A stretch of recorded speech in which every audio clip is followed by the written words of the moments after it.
thought I'd share with you the food offerings on our KLM flight from Amsterdam to Bonaire in economy. I will say that the food on this flight was actually pretty good, to be honest. Definitely the first half was much better than the second half. This pasta dish was probably one of the nicest aeroplane meals I think I've ever had. It was just a really nice pasta dish with like a nice creamy sauce. But I will just tell you about our journey a little bit, to be honest. So when we first got to the airport, we're actually on our way to the airport yesterday. We got a text message to say that our flight had actually been cancelled.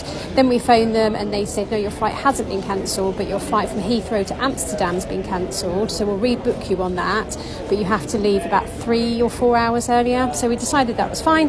Got over to Amsterdam, only to find out that whoever had sorted out the first flight hadn't done anything with the second flight, so we were actually cancelled off that flight, even though we paid for seats to sit together and stuff. So then that's why we weren't then sitting together, because they then allocated us new seats, and the whole thing just turned into a complete palaver. And I don't know if you're aware, but Aruba, Bonaire and Curacao are all next to each other as islands, and they're called the ABC Islands. And I went to Curacao a few years ago, and I said to myself, wouldn't it be nice if I went to Aruba one day? Well, turns out that I'm now in Aruba. I'm not in Bonaire, because they don't always tell you when they stop. So it's not actually a different flight. They've just stopped the aircraft in Aruba.